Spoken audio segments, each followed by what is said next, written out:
Assalamualaikum warahmatullahi wabarakatuh. Alhamdulillahirrabbilalamin. Asyhadu an la ilaha illallah wa asyhadu anna Muhammadar Rasulullah.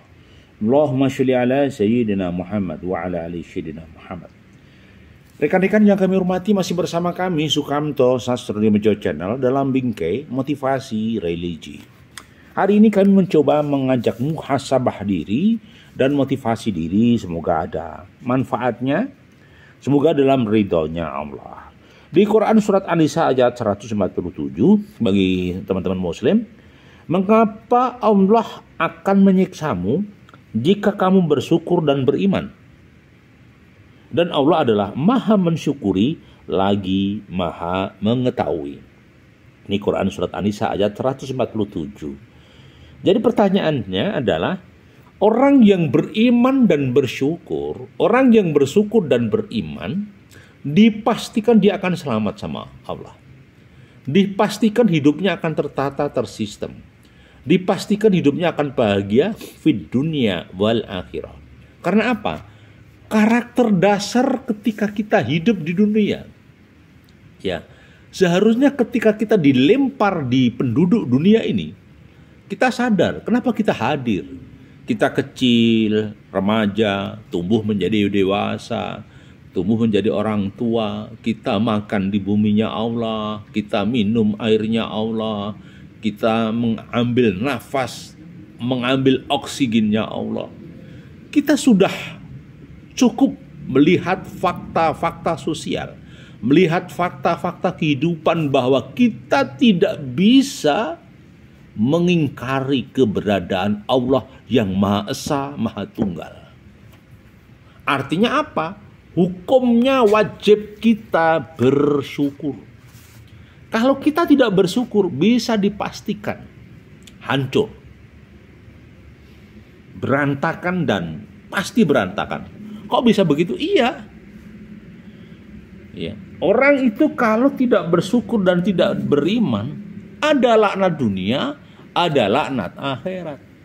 Maka saya katakan, teruslah bersyukur dalam situasi apapun. Karena hidup kita, gerakan hidup kita, dinamika hidup kita, Allah yang ngatur, bro. Allah, gitu loh. Makanya sekali lagi, jangan pernah melupakan Allah. Kalau kita lupakan, hidup kita pasti berantakan. Kita mengacu firman Allah di Quran surat Ali Imran, ya, ayat 145, sesuatu yang bernyawa tidak akan mati melainkan dengan izin Allah. Ingat itu. Sebagai ketetapan yang tertentu waktunya. Barang siapa menghendaki pahala dunia, niscaya kami berikan kepadanya pahala dunia itu.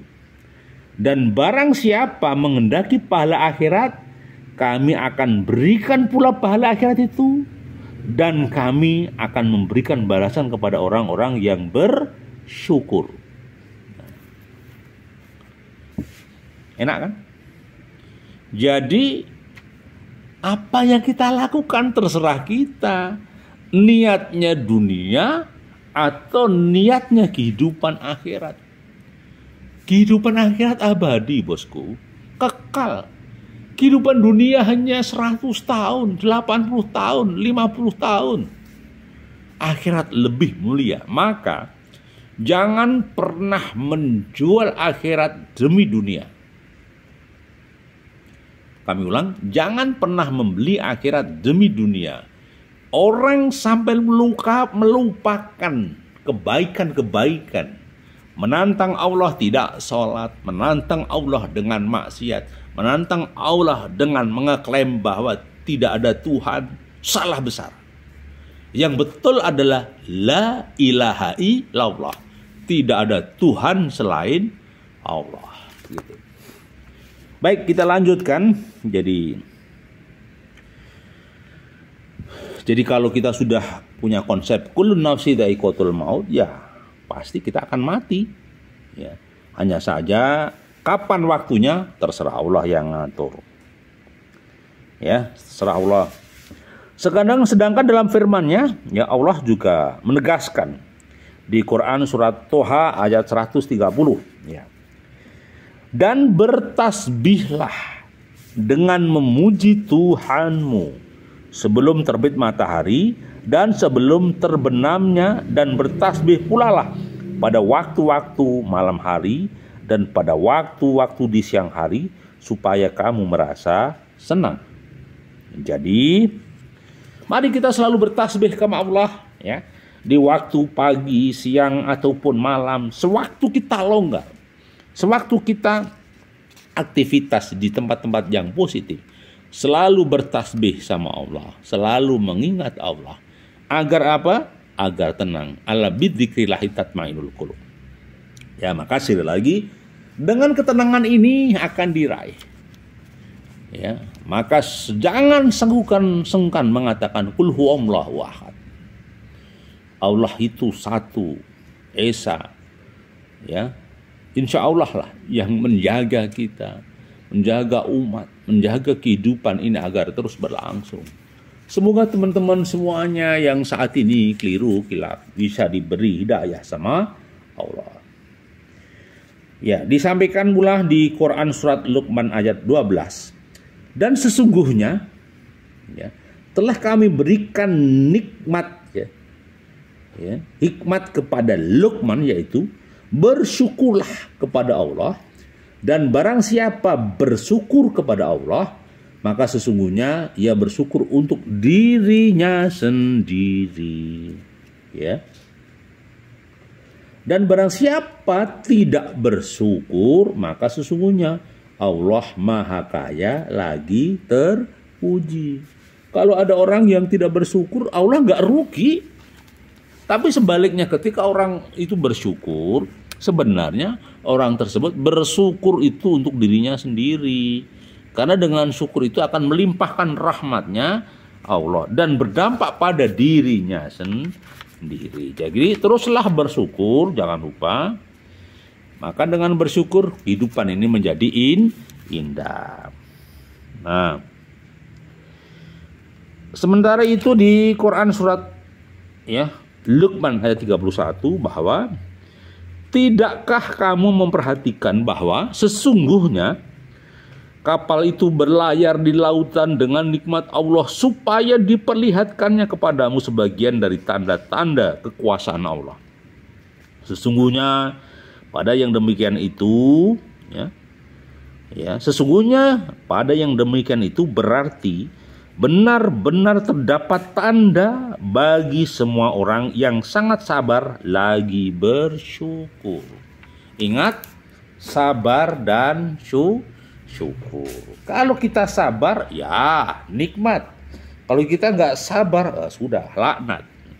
Jadi sekali lagi, teruslah bersabar. Kok bisa aja? Iya.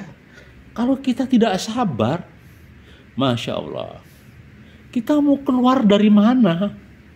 Ya, kalau kita tidak sabar, maaf ya, berantakan gitu loh. Maka teruslah bersabar agar semuanya diberi kemudahan sama Allah. Sabar dan syukur, modalnya cuma itu nang hidup. Syukur ketika dalam kenikmatan, sabar saat dalam kesulitan. Dua modalnya, syukur dan sabar. Mari akhirnya kita harus cermati bahwa segala puji bagi Allah yang tidak mempunyai anak dan tidak mempunyai sekutu dalam kerajaannya, dan tidak mempunyai penolong untuk menjaganya dari kehinaan, dan agungkanlah dia dengan pengagungan yang sebesar-besarnya. Di Quran surat Al-Isra ayat 111. Maka dan katakanlah segala puji bagi Allah yang tidak mempunyai anak dan tidak mempunyai sekutu dalam kerajaannya, dan tidak mempunyai penolong untuk menjaganya dari kehinaan, dan agungkanlah dia dengan pengagungan yang sebesar-besarnya. Allahu Akbar, Allahu Akbar, Allahu Samad, Allahu Samad. Jadi perlu dicermati bahwa itulah, kadang di antara kita lupa bersyukur kehadirat Allah, lupa menikmati nikmat-nikmat Allah. Maka saya katakan, seringlah membaca Subhanallah, Alhamdulillah, Subhanallah, alhamdulillah, la ilaha illallah, wallahu akbar. Subhanallah, walhamdulillah, wa la ilaha illallah, wallahu akbar. Nah, mungkin kalimat ini menjadi kalimat ya syukur, kalimat yang diucapkan. Insya Allah kalimat ini adalah kalimat kebaikan yang mengantarkan manusia pada dirinya dan sukses. Ya. Sementara itu Rasulullah juga pernah bersabda, aku lebih menyukai ucapan subhanallah walhamdulillah wala ilaha illallah wallahu akbar daripada segala sesuatu yang disinari matahari. Maksudnya sebenarnya kalimat subhanallah walhamdulillah wala ilaha illallah wallahu akbar itu kalimat yang dahsyat. Kalimat tauhid, kalimat yang meneguhkan alam semesta, mengokohkan jagat. Karena apa? Ketika di bumi ini tidak ada yang zikir, sudah kiamat. Ketika di bumi ini tidak ada yang menyebut asmaullah, hancur peradaban. Maka untuk memperlama peradaban kehidupan, sering-seringlah bertasbih, berzikir, untuk selalu mengingat sama Allah. Jangan sampai kita lupa bahwa semuanya itu adalah miliknya Allah dan kembali kepada Allah. Itu kawanku, jadi satu kesimpulan, teruslah berzikir, teruslah bersyukur kehadirat Allah. Banyak nikmatnya yang kita tidak bisa menghitung, tetapi kita meyakini di jagat metafisika, di alam semesta, di jagat mikrokosmos hati kolbu, itu kuasa Allah. Allah lah yang menghidupkan, Allah lah yang akan mematikan. Semoga kita dalam kebaikan dan keberkahan yang nyata. Barakallah. Terima kasih. Mohon maaf bila kurang berkenan. Bila ada salah kata mungkin dari lemahnya kami, dhaifnya ilmu kami. Tetapi ketika ada kebaikan, kebenaran, insya Allah adalah pertolongan Allah Subhanahu wa taala. Terima kasih. Assalamualaikum warahmatullahi wabarakatuh.